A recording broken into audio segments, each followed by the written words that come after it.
kekristenan itu tidak boleh Anda memaksakan pendapat Anda, seperti saya juga tidak memaksakan pendapat saya kepada kitab suci Anda.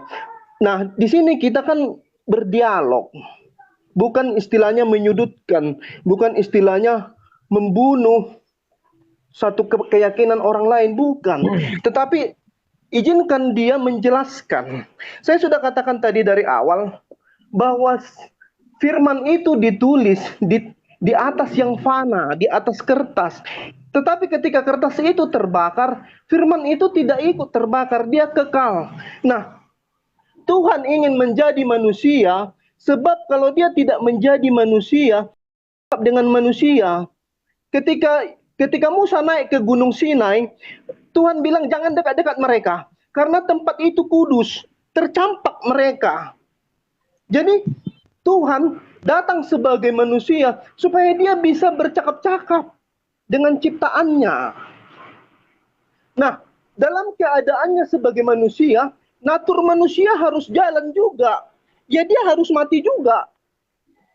Bukan tidak bisa dia tidak mati, tetapi dia tidak boleh melawan natur itu. Nah, kematiannya dia bukan mati, hari ketiga dia bangkit kok. Jadi sebagai Tuhan dia tidak berkuasa atasnya.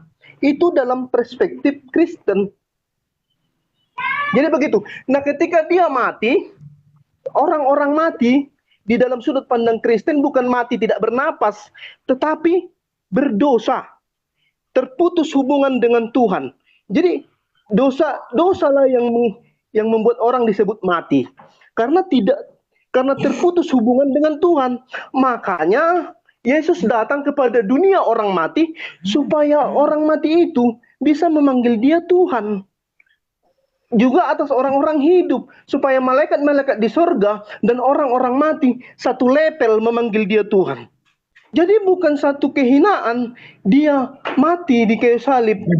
Justru itu satu kemuliaan bagi manusia, bagi kita orang berdosa. Satupun kita tidak ada yang benar loh. Dengan perbuatan baik kita nggak bisa mencapai surga loh. Dengan amal, dengan perbuatan, nggak bisa.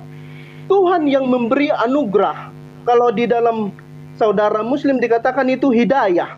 Nah, hidayah itu datang dalam rupa manusia. Ya, itu saja, saya sudah sampai. Silakan ambil waktu saya. Bang Juma. Udah cukup ya waktunya, silakan. Ada Bang Dewa. Assalamualaikum Bang Dewa. Waduh ini. Bisa buka. Waalaikumsalam warahmatullahi wabarakatuh. Ya gimana? Oke, Bang Juma lanjut dulu. Lanjut Atau Bang mau Juma. Dewa dulu yang menghantam ini masalah tanda Yunus. Tadi kan dia mengatakan kalau misalkan Yunus di perut ikan itu kan tidak mati, sementara Yesus mati. Jelas ini tidak cocok gitu. Dan untuk mengenai kematian Yesus ini, berapa banyak ayat di dalam Bible itu yang menyatakan Yesus itu tidak mati, melainkan itu bersembunyi. Seperti di dalam Yohanes 13:33, "Hei anakku, hanya seketika saja lagi aku ada bersamamu, kamu akan mencari aku, dan seperti yang telah aku katakan kepada orang-orang Yahudi, ke tempat aku pergi, tidak mungkin kamu datang. Demikian juga aku mengatakannya sekarang juga kepadamu." Itu kunci yang pertama.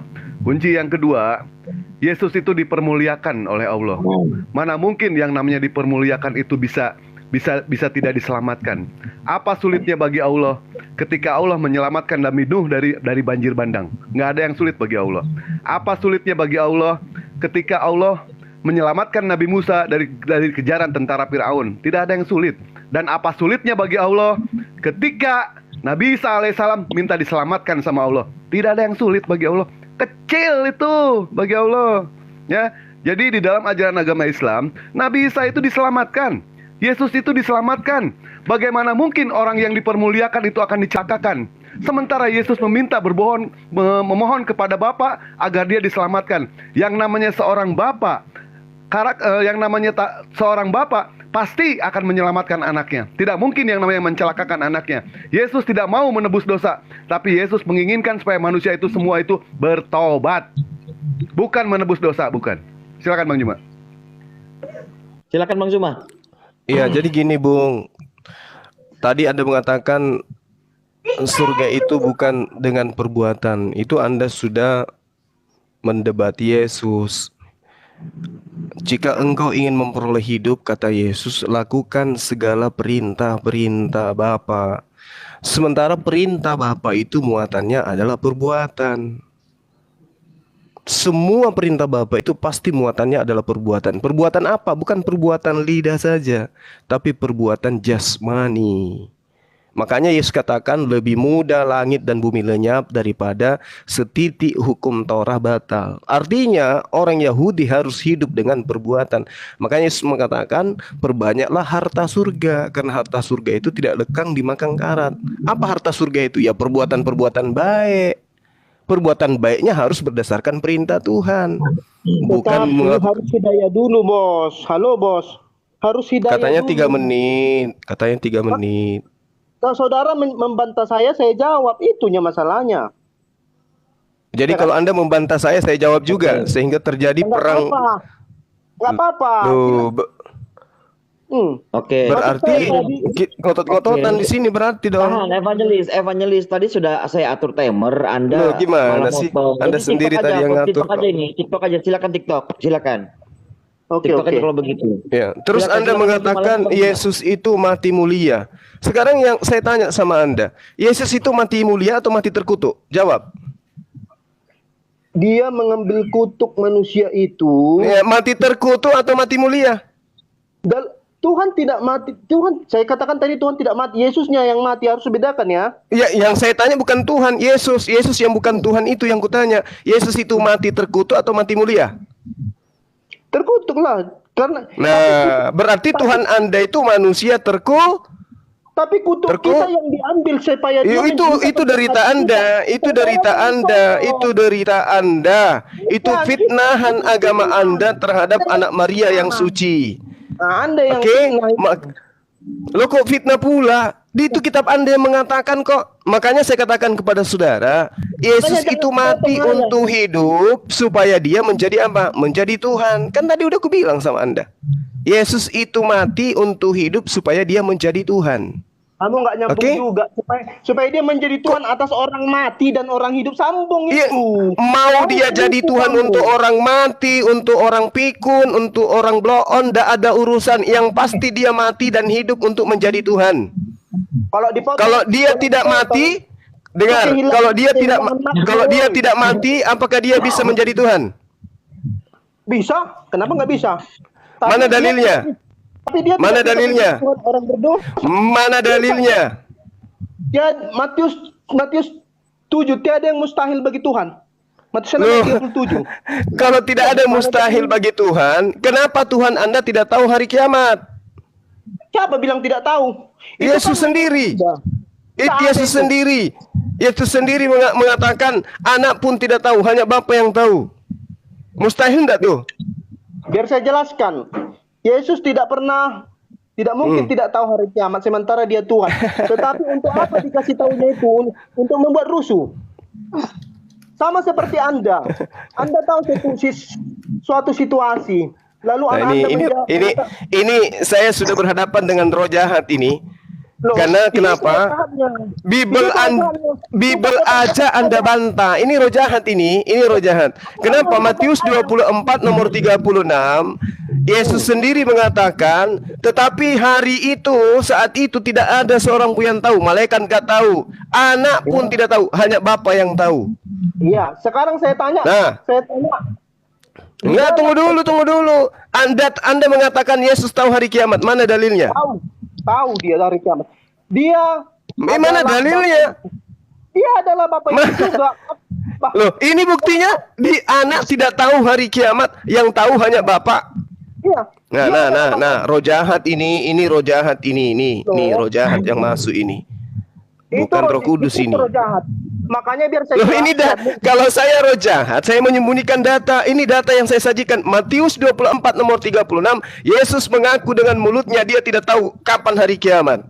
Saya tahu itu ayat itu. Dari Anda belum lahir saya sudah tahu. Terus kenapa Anda membantah? Kenapa Anda membantah data di kitab Anda sendiri? Anda roh jahat atau Roh Kudus? Saya bukan membantah, saya menolak Anda menjas Alkitab saya. Bukan begitu maksudnya, itu maksud saya. Jangan nolak saya. Kitab Anda yang Anda hadapi sekarang ini, Yesus mengatakan anak pun tidak, hanya Bapa yang tahu. Iya. Mana yang kuat? Anda atau Yesus? Ayo. Sekarang pertanyaan Nah. saya, ada berapa Tuhan Kristen? Nah. Saya tanya Anda. Ada tiga. Tuhanku ada tiga, rupa-rupa bentuknya. Itulah Ada potong tiga berita. Tuhan Anda. Enggak, satu. Satu. Yang mana? Yang mana? Dalam tiga. Makanya saya jelaskan dulu. Ya ada satu. Yang mana? Kan di situ ada Yesus, ada Bapa, ada Roh Kudus. Yang mana di antara ketiga ini Tuhan Anda? Makanya dengarkan biar saya jelaskan. Roh jahatnya mau melintir-lintir pasti ini. Mau salto-salto.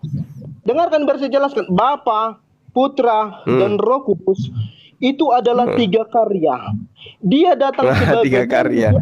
Makanya ini pandangan Kristen. Enggak, Tuhan Anda mengatakan Tuhan Anda ada satu. Sedangkan di dalam Roma 14 nomor 9, Tuhan senior mematikan dan menghidupkan Tuhan junior supaya menjadi Tuhan juga. Betul gak? Itu pandangan Anda, itu kan asumsi Loh, Anda. pandangan saya gimana ceritanya? Kan ada Tuhan senior, namanya Bapak. Kemudian ada Tuhan yang belum dilantik menjadi Tuhan. Dia harus mati dulu supaya hidup agar menjadi Tuhan. Betul? Dengarkanlah. Makanya saya Dengarkanlah. Saya menyampaikan pandangan saya. Anda bertanya Atau ke Anda saya, bertanya. Bang Suma, menurut Bang Suma Tuhan Kristen itu ada berapa? Saya bilang telu. Siji loro makanya saya telu. bilang, Nah, telu. Satu. Tuhan Kristen itu satu. Tetapi dalam tiga karya. Yang mana? Yang mana Tuhan Kristen yang satu itu yang mana? Ingat. Roma 14 nomor 9, Kisah Para Rasul 2 nomor 36, manusia Yesus mati supaya bangkit menjadi Tuhan bagi orang hidup dan bagi orang mati. Betul? Siapa yang membangkitkan Yesus dari kematian? Tuhan mana? Ya dia Tuhan bangkit. Bapa. Tuhan Bapa yang membangkitkan Tuhan Anak. Nah, sekarang ketika Yesus ini dibangkitkan, posisinya Tuhan Bapa atau Tuhan Anak? Tuhan Anak. Nah, sekarang Tuhan Anda ada berapa? Menurut Anda berapa? Kan udah ku bilang 3. Hanya Anda sesat. Saya mau Lo menjelaskan. kok jadi sesat? Apanya yang sesat? Sekarang begini. Yesus yang manusia itu kapan mulai menjadi Tuhan? Kapan? Anda main sirkus. Jangan Anda main sirkus dengan Alkitab. Anda yang mensirkus 1 tambah 1 tambah 1 sama dengan 1. Anda yang mensirkus padahal 3. Itu kan gereja. Loh, saudara. Nah, gereja lagi yang disalahkan. Ini roh jahat ini, Bang. Roh jahat ini kacamatanya aja yang mahal, jangan-jangan kacamata pinjaman lagi. Makanya Masa gereja yang Anda sesatkan? Ini dalil Roma 14 nomor 9. Makanya jangan suka potong ayat. Saya tidak mengatakan gereja sesat. Saya mengatakan pemahaman gereja. Makasih. Ini temannya nggak dibawa. Dengarkan dulu. Anda tidak Allahu Akbar. menjelaskan. Itu masalah Anda. Dikatakan di situ, dan di bawah kolong langit ini tidak ada nama yang diberikan kepadanya kecuali di dalam nama Yesus. Jadi nama Yesus itu, siapa Yesus itu? Bapa. Siapa Yesus itu? Roh Kudus. Siapa Yesus itu? Tuhan. Makanya dikatakan di situ. Itu sih nenekmu kiper. Siapa Yesus itu Bapa? Siapa Yesus itu Roh Kudus? Bung, Yohanes 16 nomor 7 sampai nomor 15, Roh Kudus itu bukan Yesus. Adalah lebih baik kalau aku pergi. Sebab kalau aku tidak pergi, Roh Kudus itu tidak akan datang. Berarti aku dan Roh Kudus beda. Kayak mana Anda ini belajar Kristen, di mana Anda ini? Yesus itu, Bapak itu adalah Yesus itu sendiri. Loh, nyata-nyata Yesus itu dibangkitkan oleh Bapak supaya dia diberi merek Tuhan, supaya Anda Tuhankan. Kayak mana Anda mengatakan Bapak adalah Yesus? Kayak mana? Iya. Makanya ulangi dulu Kak yang kau baca tadi. Dia harus pergi supaya Roh Kudus datang. Karena Iya, Yohanes 16 nomor 7 adalah lebih. Dia katakan di situ di Yohanes 15 juga, Yohanes 14 juga ada. Aku harus pergi supaya Roh Kudus itu datang. Loh, kalau Roh Kudus itu datang, harus pergi dulu Yesus supaya Roh Kudus datang. Itu berarti Yesus bukan Roh Kudus. Makanya bos, biar saya jelaskan, tapi bos tidak kasih saya jelaskan. Seolah-olah bos lebih tahu dari Ya silakan, Anda kaburkan. Bukan menjelaskan, Bung. Anda bukan sedang menjelaskan, Anda sedang mengaburkan. Sesuatu yang sudah sangat terang, Anda kaburkan. Bukan Anda terangkan. Nah, roh jahatnya datang lagi yang kedua nih. Silakan. Suka-suka kamu ngomong, kau aja yang ngomong, itu yang susahnya. Kau nggak kasih orang ngomong, bacotmu aja yang besar. Tunggu. Kamu menggelapkan, menyesatkan data yang ada di dalam kitabmu sendiri. Gimana tuh? Oke, Evangelis, saya selaku host di sini, perkataannya tolong dijaga ya. Iya, Oke, host. diskusi yang elok aja saya. Host, tolong Hei, tolong Dedi, dia. kamu juga nasihati si Juma itu. Saya Sebentar, dengar. Tito, sebentar, kamu baru masuk Tito ya. Sini saya terangkan. Tadi Evangelis sudah. Ini yang semalam saya sunat, Dinda Dedi. Semalam saya sunat dia di komalnya pakai kampak. Ah, itu dia. Nah, tuh Tampak gimana berkarat. kamu sopan kayak gitu? Saudara saya menjaga. Tito, sebentar. Saudara Togi, kamu keluar dari situ. Mereka itu menghujat. Keluar kamu. Sudah kasih waktu. Begitu Togi, Bang semua saudara menjelaskan, Togi, keluar dia kamu. potong Mereka ini gitu loh. orang jahat. Udah, kalau begitu saya bilang TikTok saja. Siapa yang menghujat? Tidak ada yang menghujat. Ajaran penghujatan itu Saya adalah sudah ajaran dengar dari kamu Kristen. itu. Sudahlah, Ajaran Kristen kamu semua itu anak menghujat. iblis. Siapa yang Saudara tidak dihujat? Togi, keluarlah dari sana. Oh, Nanti iblis. jangan Tuhan Tolong dihujat. jaga perkataan Gara kita. memberi batu sandungan, Ya Allah, saudara ya Togi. Rabbi. Ini ya teman-teman ya, kita bisa lihat sendiri ya, teman-teman Ajaran Kristen kasih ini mereka gimana. diperlihatkan Dia di sini. wajah-wajah ini. Luar Nah, keluar biasa. sendiri dia tuh. Nah, kabur dia, Yeah. kabur. Bang host, Kabur. Iya, Bisa iya. saya Oke, silakan lanjut. Bang host. Ya, silakan lanjut. Oke, lanjut. Bisa saya jelaskan? Apa Evangelis? Silakan. Coba buka dulu ayat yang kamu buka tadi, bahwa supaya Roh Kudus datang. Di mana dia? Ada di dalam Yohanes 16. Saya menyampaikan. Silakan aja Anda buka. Saya menyampaikan pandangan Kristen loh, bukan pandangan yang lain. Dikatakan di situ pekerjaan penghibur. Konteksnya perhatikan di atas. Tetapi semuanya ini kukatakan kepadamu supaya apabila datang saatnya, kamu ingat bahwa aku telah mengatakannya kepadamu. Hal ini tidak kukatakan kepadamu dari semula, karena selama ini aku masih bersama-sama dengan kamu. Perhatikan, selama ini aku masih bersama-sama dengan kamu. Makanya jangan dipenggal ayat. Terus Yohanes 16 nomor 7, kamu baca yang lain masalahnya. dia dari atas dia dibaca. Yohanes 16 ayat 4-nya pekerjaan penghibur. Jangan dipotong. Makanya Iya. baca semua. Pekerjaan penghibur. Pekerjaan penghibur. Yang mana pekerjaan penghibur? Sebentar biar aku baca sampai kayak 7-nya. Bisa nggak? Silakan. Gitu. 5. Tetapi sekarang aku pergi kepada Dia yang telah mengutus aku, dan tiada seorang pun di antara kamu yang bertanya kepadaku, kemana engkau pergi? Tetapi karena aku mengatakan hal itu kepadamu, sebab itu hatimu berduka cita. Namun benar yang kukatakan ini kepadamu adalah lebih berguna. Perhatikan, adalah lebih berguna bagi kamu jika aku pergi. Sebab jika aku tidak pergi, penghibur itu tidak akan datang kepadamu. Mengapa Yesus berkata seperti itu? Mengapa dia memastikan tidak akan datang? Karena dia belum kembali dalam keadaannya sebagai kawan. Dia pastikan tuh. Makanya lo kok ketawa? Allahu Akbar.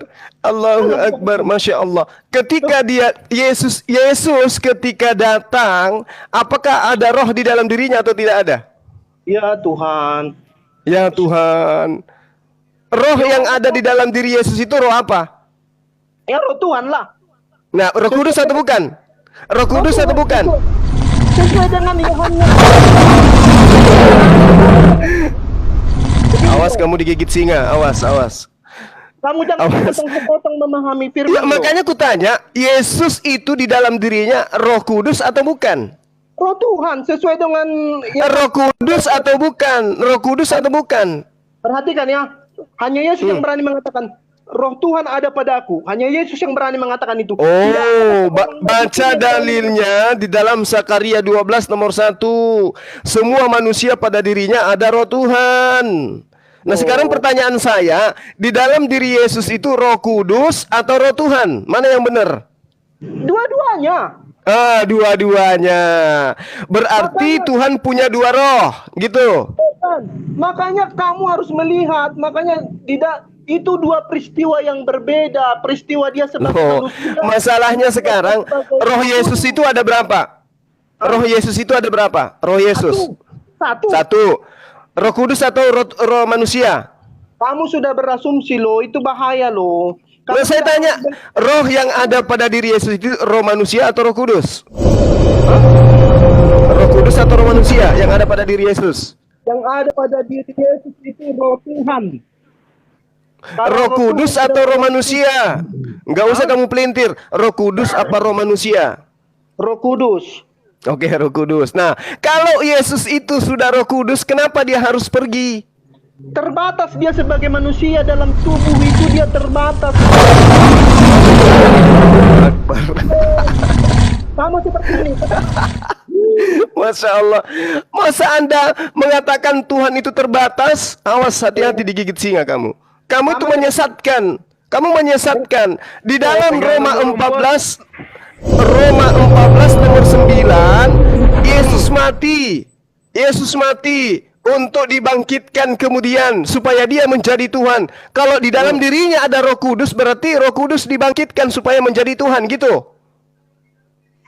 Loh, kamu itu suka-suka kemana-mana ya. Makanya belum selesai satu kamu hantam. Kok jadi saya? Memang berat, makanya si Tito itu tolong dinaikkan. Dinda ini dijambak aja, naikkan ke sini si Tito itu. Oh, kabur. Bang Tito kabur, Bang. Tito kabur. Jadi kabur dia maunya di room dia, Bang. Gitu. Licik dia ini. Ini dia. Ya, silakan. Ya, Tito kalau dibawa kirim permintaan ya, Tito. Silakan kirim permintaan. Lanjut. Saya sudah bacakan dulu sama kamu. Kalau kamu nggak percaya, memang itu hak kamu kan. Tetapi kalau Tuhan itu tiga, itu Tuhan ondel-ondel. Tuhan itu satu, bos. Tuhan ondel-ondel ya, kamu yang bilang ya, bukan aku ya. Iya. Tuhan itu sama seperti Anda. Bang Juma dikenal istrimu kalau kau sudah menikah sebagai suami. Tetapi kalau dikenal anakmu, kau adalah bapak. Kalau dikenal keponakanmu, kau adalah om. Sekarang pengenalannya itu, bos. Pengenalan. Nah, boleh nggak? Boleh tidak saya membangkitkan diriku sendiri? Boleh nggak? Kenapa tidak? Makanya tadi dalilnya kan sudah jelas. Enggak, boleh nggak saya membangkitkan diriku dari kematian? Boleh nggak? Kau kan terbatas, bos. Nggak sama. Nah, Yesus yang membangkitkan dirinya atau Bapak? Roh Tuhan yang ada di dalam dirinya lah, dialah. Makanya dikatakan, bos, kamu tidak bisa belajar Alkitab dari buku dongeng. Saya juga tidak bisa belajar. Masa kau katakan kitabmu buku dongeng? Gitu. Anda harus. Kenapa kau katakan kitabmu buku dongeng, Bang? Jangan gitulah. Itulah memotong-motong. Anda harus belajar Alkitab dari Alkitab, jangan dari buku dongeng, maksudku. Lah, saya menyajikan ke kamu itu dari Alkitab loh, dari Bible. Roma 14 nomor 9. Itu dari kitabmu sendiri. Tapi kau kan istilahnya ada di sana pelintir-pelintir. Kau tidak murni. Apanya yang kupelintir? Coba disaksikan sama teman-teman kita yang lain. Mana yang kupelintir? Sebab untuk itulah Yesus telah mati dan hidup kembali supaya ia menjadi Tuhan baik atas orang-orang mati maupun atas orang-orang hidup. Apa tujuan Yesus dimatikan dan dihidupkan? Apa tujuannya menurut ayat ini? Coba. Saya katakan menjadi Tuhan. Supaya menjadi Tuhan. Supaya menjadi bos. Makanya saya katakan tadi dari awal. Pak Evangelis, itu ayat gamblang, ayat nyata. Jangan dibikin remang-remang. Dia ini demen banget ya ayat remang-remang dibikin disimpulkan. Sementara ayat yang begitu jelas, mereka dibikin ambigu. Supaya itu gimana itu? Itulah kamu tidak mau mendengarkan penjelasan, payah. Jadi kamu aja yang ngomong, jadi itu yang susahnya. Assalamualaikum warahmatullahi wabarakatuh. Waalaikumsalam warahmatullahi wabarakatuh. Nanti kalau bisa ada dari Kristen dinaikkan juga, Dinda. Iya, gimana Bang? Silakan. Oke, sedikit dulu ya. Saya Bang sudah katakan Evangelis, tadi. kalau kita berdialog, Bos harus bisa bagi waktu dong. Jangan Gini, hanya dia gini. saja yang ngomong. Gini, Bos, gini. bos harus tertibkan juga itu orang. Masa dia aja ngomong? Bang Evangelis, tadi sudah saya mengatakan Evangelis, pakai sedikit timer. Nah, ketika Bang Zuma berbicara, Anda memotong. Itu apa namanya, Bang? Tadi kan sudah saya Iya, atur. Bosnya sudah mengatur Anda. Maksudku begini, Bos. Kalau sudah Anda bisalah menimbang, contohnya siapa yang lebih banyak bicara, cukup dulu Anda dulu gitu, Bos. Bang, Jadi juri, jadi kalau juri. TikTok begitu, Bang. Makanya kalau mau pakai timer diaturkan gitu loh. Ternyata Anda tidak bisa tertib. Makanya saya bilang TikTok ya begitu. Mau bagaimana, Bang?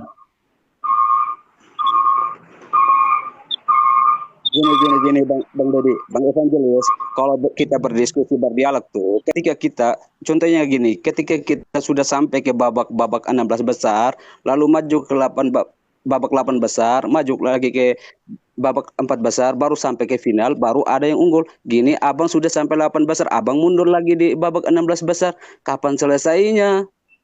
Gitu loh. Siapa yang mundur? Saya nggak mundur. Saya biarkan dia yang ngomong itunya. Nah, sudah dijelaskan. Terus abang Evangelis mengiyakan, terus apalagi tanpa menggunakan dalil. Itu sudah digunakan semua itu oleh Ustaz Zuma, oleh Bang Dewa. Bos, saya gunakan dalil loh, Bos. Saya bilang tiada yang mustahil bagi Tuhan itu loh. Oke, gini. Yang Muslim saya turunin satu, yang ada Kristen silakan kirim permintaan saya kasih naik. Itu. Tadi si Tito kabur dia. Gini loh. Saya sudah katakan kan, Bang Juma, saya sudah katakan kan, Bos. Tiada yang mustahil bagi Tuhan itu udah selesai loh, Bos. Makanya saya katakan tadi di awal, sudut pandang Anda yang perlu Anda pahami. Makanya saya jelaskan banyak yang mustahil, Bung. Ya diatur timernya. Banyak yang mustahil bagi Tuhan. Contoh, mustahil Tuhan itu mati. Mustahil Tuhan itu berubah menjadi bencong. Banyak yang mustahil bagi Tuhan. Oke? Siapa bilang Tuhan mati? Dia tidak mati loh. Sebentar, Bang. Kalau dia tidak mati di Tuhan Anda tidak mungkin bisa menuhankan Yesus gitu loh. Ayatnya kan jelas. Silakan diatur dulu waktunya. Biar satu lawan satu aja, Bang Dedi. Biar satu lawan satu aja. Satu lawan satu aja, Bang Juma lawan Evangelis. Nggak apa-apa, satu lawan satu aja. Berapa menit nih Evangelis mintanya? Supaya kita adil. Saya minta 5 menit aja lah. Itu dalam kali, Bu. 5 Biar menit. nggak terkesan keroyokan gini nih. Oke, Bang Ian Timer. Panjang kali 5 menit, Bung, lama. 4 menit aja ya. 4 menit. Iya. 2 menit aja atau 3 menit. Lama kali kalau 5 menit. Iya, 3 menit Nanti, pun jadi 3 menit. Ya, 3 menit aja, ntar bocor semua. Silakan. Iya. Siapa duluan, saya? Ya, Anda lah duluan, silakan. Sebentar ya.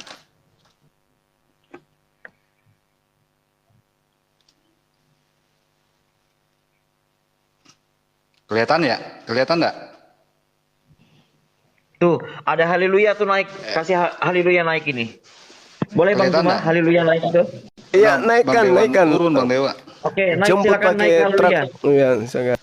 Kelihatan ya? Jangan kabur tapi ya, haleluya. Mana haleluya? Ada di bawah tadi. Silakan naik haleluya. Atau kok haleluya.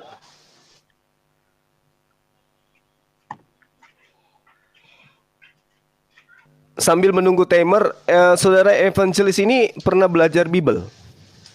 Ya Sekolah iyalah, mungkin? makanya saya Atau seorang pendeta? Anda pendeta atau apa nih? Saya sudah mengajar sejak tahun 2009. Mantap. Alhamdulillah, berarti ya seimbang lah berarti ya. Oke, sip. Oke, ini ya kita tunjukkan Kristen-Kristen gak ada yang berani masuk ke room Muslim. Hanya berani jago kandang saja mereka. Haleluya, Tito juga kabur tadi. Silakan lanjut. Kelihatan ya? Sudah, Bang? Kelihatan. Iya, Bang. Nampak. Nampak, Bos, nampak. Udah? Oke. Oke.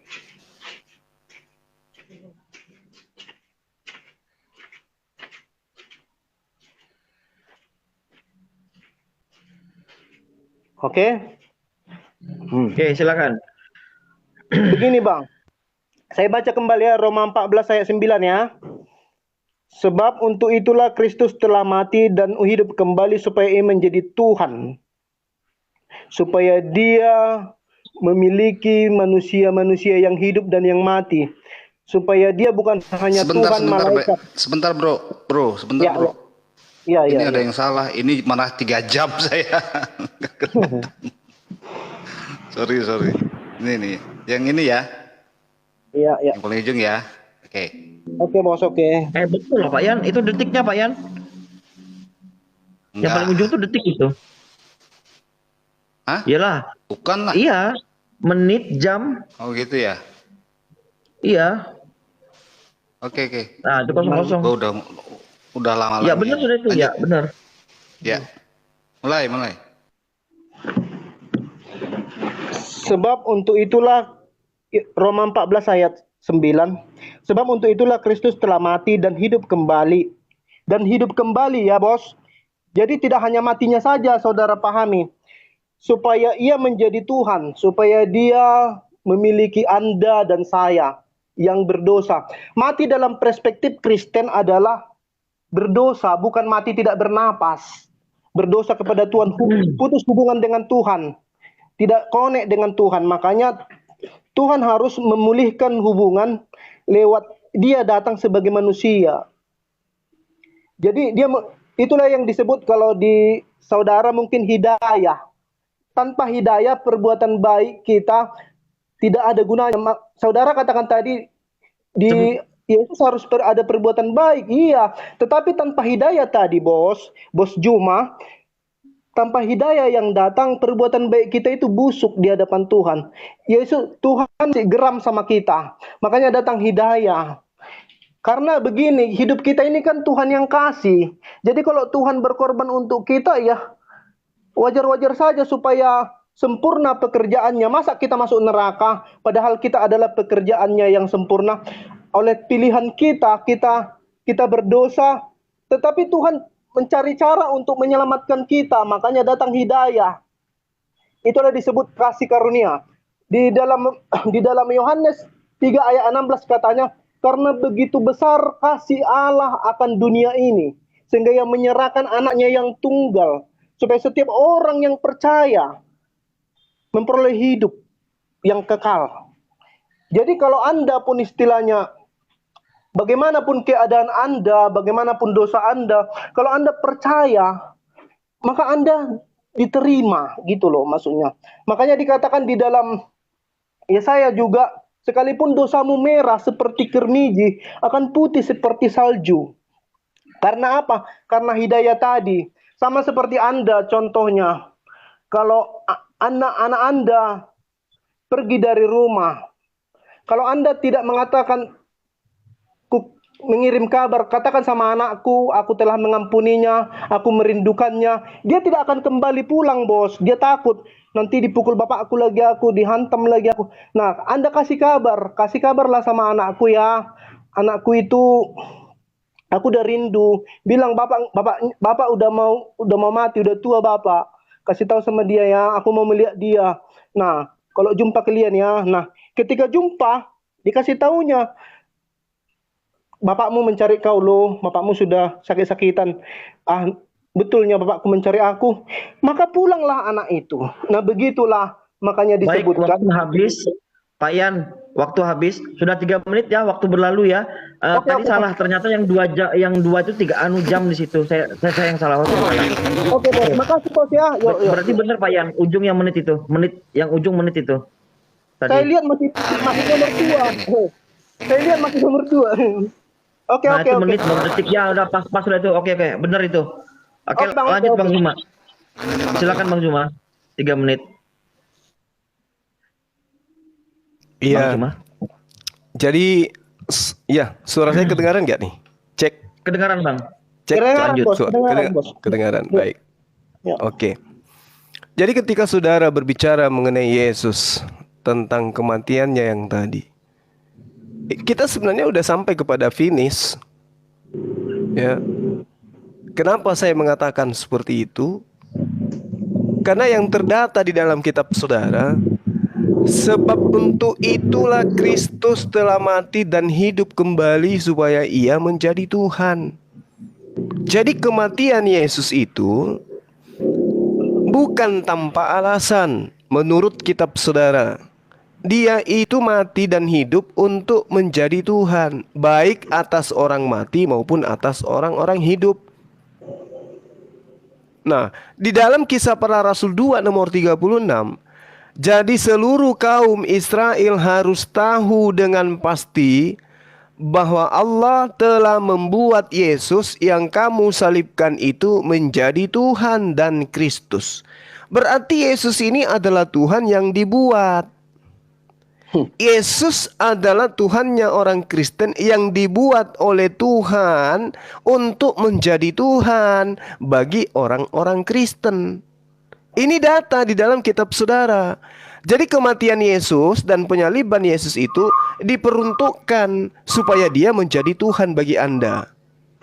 Nah, apakah kemudian pencipta langit dan bumi mensifati sifat demikian, bahwasanya dia harus mati lalu dihidupkan oleh otoritas tertinggi, masih ada otoritas di atasnya yang kemudian menjadikan dia sebagai sembahan? Tentu tidak. Nah, Anda terjebak di dalam pemahaman Helenisme, di mana Tuhan, di mana dewa datang di atas muka bumi untuk menebus dosa manusia. Begitu dia bangkit menjadi dewa, menjadi Tuhan. Jadi kalau Anda tadi bertanya kepada saya, Tuhan Anda ada berapa? Saya jawab Tuhan Anda ada 3. Kenapa? Karena Tuhan pada prinsipnya mengatakan dirinya di dalam iman Anda, dalam Yohanes 8, Yesus mengaku, aku datang bukan atas kehendakku sendiri. Jadi kelahirannya sebagai manusia bukan atas kehendaknya sendiri, tetapi atas kehendak siapa? Otoritas tertinggi. Yesus bukan otoritas tertinggi, tapi kemudian dia dituhankan juga, berarti sudah menjadi 2. Apakah ada data mengatakan Yesus dan Bapa itu ada 2 pribadi yang berbeda? Ada. Yohanes 8 itu sendiri mengatakan di dalam Yohanes 16, 17, 18, 19 bahwa 2 saksi itu sah. Saksi yang pertama adalah aku, saksi kedua adalah Bapakku. Berarti aku dan Bapa adalah 2 saksi. Berarti Tuhan Anda sudah 2 di sini, belum lagi Roh Kudus. Begitu. Baik, silakan. Sebelum ke Bang Evangelis,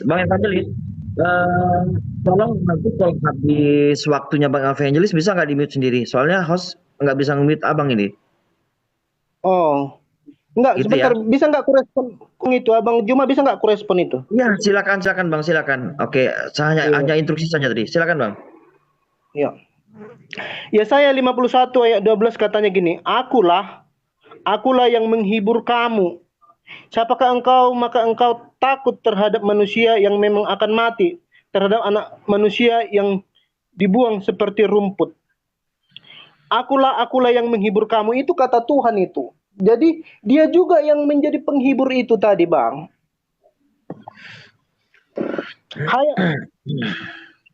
Jadi itulah pemahaman Kristen. Saya tidak memaksa Anda memahami, tapi Anda juga harus mendengarkan penjelasan supaya kita gini loh, apa artinya kita merasa benar tapi kita sama-sama nggak benar, kan gitu. Pandangan Abang ya saya pahami, pandangan saya juga Abang harus terima. Nah, makanya saya katakan tadi 3 karya, Bang. Makanya dikatakan Yesus di satu ayat kepada murid-muridnya, menurut mereka siapa aku? Ada yang bilang engkau Elia, ada yang bilang engkau ini, macam-macam pendapat masyarakat. Tetapi dia bertanya kepada Petrus, menurutmu siapa aku? Kau adalah anak Tuhan, kau dari Tuhan. Berbahagialah engkau Petrus, karena bukan manusia yang mengatakan itu kepadamu. Ada hidayah kau bisa mengatakan itu. Jadi sekali lagi, Bang, itu pemahaman lo, Bang. Sudut pandangnya sebenarnya itu. Oke lah, saya terima itu pandangan Abang mengatakan Yesus inilah, itulah, oke. Tetapi pandangan Kristen juga harus Abang pahami supaya Abang nanti berdebat jangan debat kusir, biar berkelas sedikit perdebatan itu. Nah, gitu loh Bang. Makasih ya Bang ya. Bang Juma. Waktunya masih 1 menit Bang. Masih ada waktu Bang, silakan Bang lanjut. Masih ada waktu Bang. Iya. Jadi gini loh, kita kan yang makanya saya masuk tadi, saya percaya teman-teman semuanya baik-baik. Kita kan mau mencari kebenaran, bukan mencari pembenaran. Makanya saya masuk tadi. Kalau ke teman-teman Kristen kan banyak nggak berani, banyak langsung emosi. Tidak. Kita di sini kan kita mencari mana yang lebih akurat, mana yang lebih bisa dipahami dengan hikmat. Bukan ku bilang aku paling benar, tidak boleh seperti itu. Tetapi itulah pandangan Alkitab. Alkitab memandang, makanya kadang-kadang apa ini kan doktrin ini kan membingungkan. Makanya harus dibedah Alkitab itu. Iya. Itulah bedanya STH dengan sekolah Alkitab, Bang. Kalau sekolah Alkitab mereka menggali langsung dari Alkitab. Kalau STH itu hanya kadang-kadang sejarah gereja itu dia. Jadi kita lebih dalam kita menggali. Di situ dia Bang. Jadi ya terima kasihlah atas dialognya. Saya juga kalau memahami pemahaman saudara, ya kan? Ya saya tidak memaksakannya. Ya kita Baik, harus. waktu habis. Waktu habis. Terima kasih Bang. Nah ini ada dari hati ini Kristen ini. Mau ikutan atau gimana Bang? Selamat siang. Nah, Oke, lanjut. Oke lanjut dulu Bang Zuma, silakan Bang Zuma. Iya, baik. Jadi saya menghargai pemahaman saudara dan saya mau dialog ini berlanjut karena Anda itu adalah orang yang sekolah teologi dan juga pengajar dari tahun 2009 kalau nggak salah ingat saya tadi. Artinya saudara saya ini sudah puluhan tahun menjadi penginjil kan gitu. Nah, saya hanya ingin mengatakan seperti ini. Ketika Anda sebagai seorang penginjil kemudian mengarahkan manusia untuk menuhankan kepada manusia yang dijadikan menjadi Tuhan. Nah, ini. Karena data itu tadi. Yohanes 14 nomor 9, Kisah Para Rasul 2 nomor 36. Anda mengaminkan suatu konsep pengajaran di mana Yesus diberitakan mati hidup untuk menjadi Tuhan bagi orang hidup dan bagi orang mati. Kan begitu. Nah sekarang, kalau Anda menyadari bahwa ketika Anda mengajarkan kepada orang lain untuk menuhankan Yesus, itu adalah pola ya. Nah itu adalah pola yang kemudian bertentangan dengan ajaran Yesus itu sendiri. Kenapa? Karena Yesus justru mengajarkan menyembah kepada esensi lain. Yesus mengajarkan kepada otoritas tertinggi untuk disembah. Gitu dia. Yesus mengatakan, aku tidak berkata-kata dari diriku sendiri. Perkataan Yesus semuanya hanya mengarahkan Bani Israel menyembah kepada otoritas tertinggi. Anda puluhan tahun mengajarkan manusia untuk mendudukkan manusia Yesus menjadi Tuhan. Apakah saudara tidak memikirkan upah apa yang kelak Anda terima? Kenapa? Karena di dalam Matius 7 nomor 21 sampai 23, orang-orang yang bermujizat, bernubuat, mengusir setan selevel dengan Anda ini kelak akan diusir oleh Yesus dan dianggap sebagai seorang penjahat. Kenapa? Karena tidak melakukan kehendak Bapaknya, otoritas tertinggi yang disembah oleh Yesus itu sendiri. Nah, sementara kami umat Islam, kami mendudukkan perkara di mana Yesus itu adalah nabi, Yesus adalah rasul. Nah, sekarang begini, poin terakhir.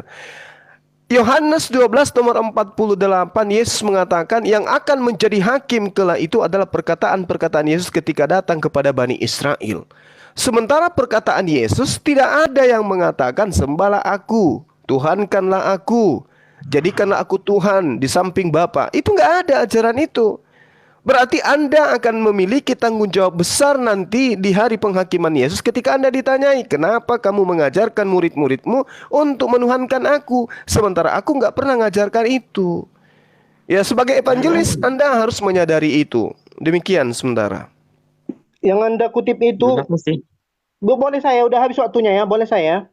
Silakan lanjut Bang, silakan. Nah, yang Anda kutip itu Matius 7 ayat 21 sampai 23. Tetapi Bang Juma salah memahaminya. Yang dimaksud di situ bukan setiap orang yang berseru kepada aku Tuhan, Tuhan akan masuk ke dalam kerajaan surga. Itu soal, sekali lagi saya katakan, kalau orang nggak kenal Tuhan, dipanggilnya Tuhan, itu nggak nggak masuk ke dalam kerajaan surga. Dipanggilnya Tuhan, tetapi dia tidak melakukan perintah Tuhan, tidak masuk dalam kerajaan surga. Itu masuknya, bukan kalau kita panggil Yesus Tuhan kita bukan seperti itu. Jadi abang menafsir sendiri dia. Jadi maksudnya di sini pengenalan. Sekali lagi saya katakan pengenalan. Abang dikenal anak abang sebagai bapak. Kalau orang lain bilang itu ommu, enggak bapakku itu. Ommu, enggak bapakku. Bagaimanapun orang bilang itu ommu, anak Anda akan mengatakan enggak, itu bapak saya loh. Kok kau yang tahu itu bapakku, gitu. Jadi itu tadi saya katakan pengenalan, bos. Makanya dikatakan akulah gembala yang baik, domba-dombaku mendengar suaraku, mengenal suaraku, dan aku mengenal suara domba-dombaku. Jadi seperti itu, bos. Jadi gini, bos, janganlah istilahnya ayat itu diperkosa. Pahami konteksnya, pahami garis besarnya, pahami temanya. Yesus marah kepada orang-orang yang istilahnya dia bernubuat demi namaku, disombongkannya. Aku sudah menyembuhkan orang mati, aku sudah membangkitkan orang mati. Tapi Tuhan bilang, kamu pembuat kejahatan, kamu itu sombong, kamu memanggil namaku, tetapi untuk kepentinganmu sendiri, untuk cari duit. Tetapi Yesus tetap menyembuh. Kalau dia bilang dalam nama Yesus sembuh-sembuh juga, karena dia membela namanya. Tetapi dia akan buang orang ini pada suatu hari nanti, karena dia mencari keuntungan dari nama Yesus. Itu maksudnya, bos, di Matius 7 ayat 21 sampai 23. Oke, lanjut, bos. Masih ada waktu, Bang. Silakan lanjut dulu, Bang. Jadi artinya di situ, Bang Juma. Oke, mantap, Bang Juma. Istilahnya kita itu harus melihat latar belakang satu tema.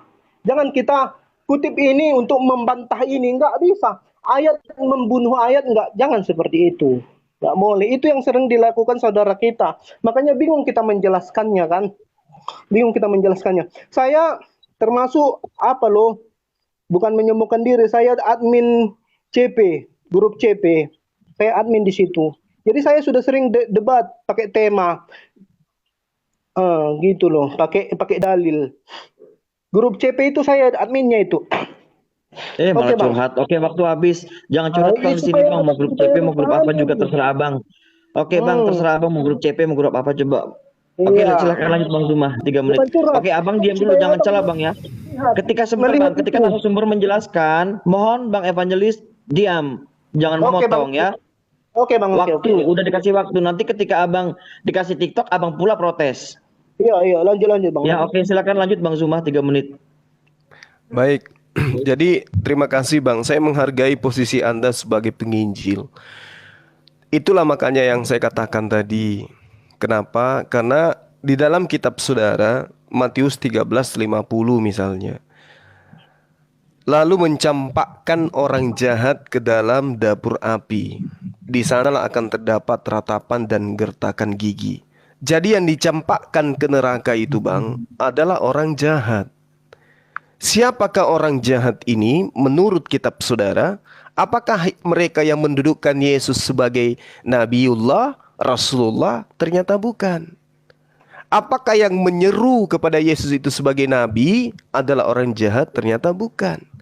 Orang jahat menurut kitab saudara diterangkan di dalam Matius 7 nomor 21 sampai 23. Bukan setiap orang yang berseru kepadaku Tuhan, Tuhan akan masuk ke dalam kerajaan surga, melainkan dia yang melakukan kehendak Bapakku yang ada di surga.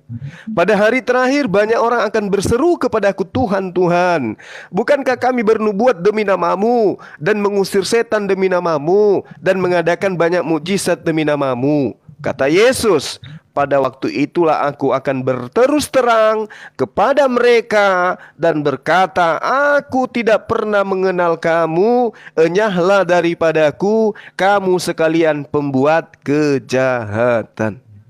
Kamu semua adalah pembuat kejahatan. Sementara pembuat kejahatan ini menurut Matius 13 nomor 50 akan dilemparkan ke dalam api neraka. Ini yang saya khawatirkan terhadap saudara evangelis. Anda mengajarkan orang memanggil Yesus Tuhan, mengajarkan orang bermujizat, mengajarkan orang bernubuat, mengaku hebat tentang pengajaran Yesus, tetapi pada endingnya kado yang diberikan itu adalah neraka. Makanya saya katakan kepada saudara, Yohanes 12 nomor 48, mereka punya hakim. Apa hakim itu yang akan menjadi hakim kelak di hari kebangkitan, di hari terakhir? Kata Yesus, setiap perkataan yang Yesus katakan kepada Bani Israel, perkataan itulah yang akan menjadi hakim. Nah, Anda ada di situ, Anda akan dihakimi. Wahai evangelis toge, siapa yang mengajarkan engkau mengajarkan sesamamu manusia untuk kemudian menuhankan aku? Di dalam Matius 5, Bung, dikatakan di nomor 19-nya, barang siapa yang menghilangkan setitik pun dari hukum Torah lalu mengajarkan ke orang lain. Nah, ini evangelis ini, mengajarkan ke orang lain, maka dia akan menempati tempat terendah di dalam kerajaan langit. Tempat terendah itu neraka, Bung. Dan Anda diganjar dengan itu. Kenapa? Anda mengajarkan untuk menghilangkan Torah, membatalkan Torah kepada teman-teman Anda, kepada murid-murid Anda. Waspadalah dengan itu. Demikian. Oke.